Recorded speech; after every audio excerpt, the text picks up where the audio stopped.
لە درێژەی بەسەرکردنەوەکانی بۆ لای کەسایەتی و ڕیشسپیەکانی سنووری مەڵبەندی سۆرانی کۆمەڵی ئیسلامی لە سەردانێکی یەکڕۆژە ئەمیری کۆمەڵی ئیسلامی بە هاوڕێتی وەفدێکی سەرکردایەتی گەیشتە مەڵبەندی سۆرانی کۆمەڵی ئیسلامی و سەرەتا لە مەڵبەندی سۆران لەلایەن پەرلەمانتاران و بەرپرس و کارجێڕانی مەڵبەندەوە پێشوازی کران. گومان لەودانە هاتنی مامۆستا بە ئەو دەڤەرە گرنگی تایبەتی خۆی هەیە. ئێمە زۆر سپاسی ماڵش ئەکەین کە بۆ جاری دووەمە کە تەشریف دینێت بۆ دەڤەرەکەمان خی گەورە سەرکەوت و موفەقی بکاتن. دیارە ئەم جۆرە سەدانانە لەلایەن خەڵکەوە تاڵیبی خۆی هەیە، داواکاری خۆی هەیە، بۆی ئێمەش بە پێویستمانزانی کە مامۆستا ئەمزارە بێتەوە بۆ سنوورەکەمان و چەندین کەسایەتی ناوچەکە بەسەر بکاتەوە. بەسەرکردنەوە و سەردانەکانی مامۆستا عەلی باپیر بۆ ناوچەکە مای دڵخۆشی هاوڵاتیان بوو. بە گەرمیەوە پێشوازگان لەو سەردانانەی مامۆستا عەلی باپیر کرد و کەسایەتیەکانی ناوچەکەش هەڵوێستەکانی مامۆستا عەلی باپیر و کۆمەڵی ئیسلامی بەرز دەنرخێنن. مامۆستا مەلا عەلی باپیر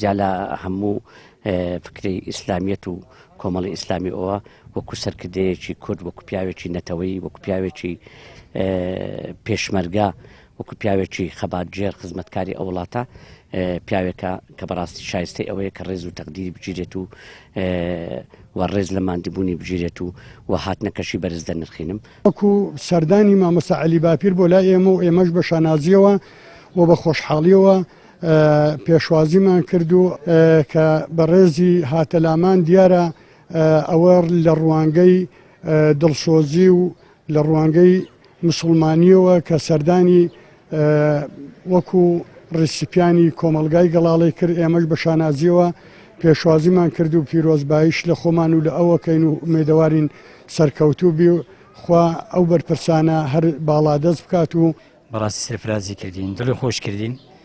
دیارەوەش نیشانەی ئەمەکداری بۆ وفاداری مامۆستایە بۆ دۆستانی خۆی، بۆ هاوبیرانی خۆی.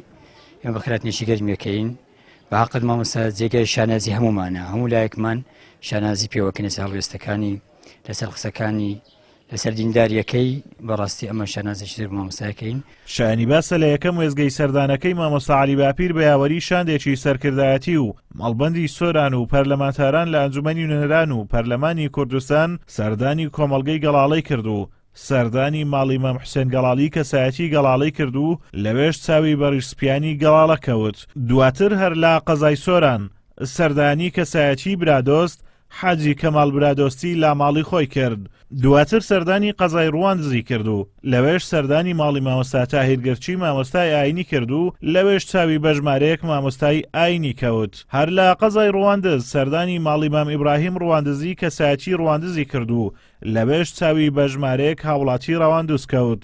دواتر قەزای ڕواندزی جێهێشت و سەردانی گوندی وەڵاشی کرد لە ناوچەی باڵەکایەتی و سەردانی ماڵی کاک حکمەت وەڵاشی کەسایەتی وەڵاشی کرد و لەوێش چاوی بە دانیشتوانی وەڵاش کەوت. دواتریش لە ناحیەی قەسرێ بەشداری پرسەی حاجی مام شێخی کرد و هیوای خواست لە خوای گەورە کۆچ کرد و جێگای بەهەش بێت و سەبوریش بە کەسوکاری بدات. هەر لە ناحیەی قەسرێ سەردانی ماڵی ڕیشسپی ناوچەکە حاجی عەباسی کرد و لەوێش بە گەرمی پێشوازی کران. دواتر مامۆستا عەلی باپیر و شاندی یاوەری سەردانی کەسایەتی مام قادریان کرد لە ناحیەی قەسرێ و بە گەرمی پێشوازی کران.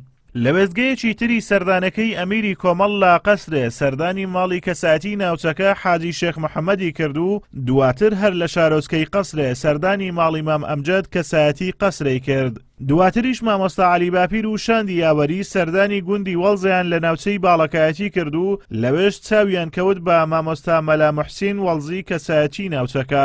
لە دووە وێزگەی سەردانەکەشی ئەمیری کۆمەڵ سەردانی ناحیەی گەڵاڵی کرد و بەشداری پرسەی کۆچ کرد و کاک مصلح ئیبراهیمی کرد و هیوای خوازخوای گەورە کۆچ کرد و بە بەهەشت شاد بکات. شانی باسە لە کۆی سەردانەکان کەسایەتی و ڕیشسپیەکانی ناوچەکە سوپاسیە و بەسەرکردنەوەی ئەمیری کۆمەڵیان کرد و هیوای سەرکەوتنیان بۆ کۆمەڵی ئیسلامی و مامۆستا عەلی باپیر خواست. ئازادۆمەراوەی کەناڵی ئاسمانی پەیام، ناوچەی باڵەکایەتی.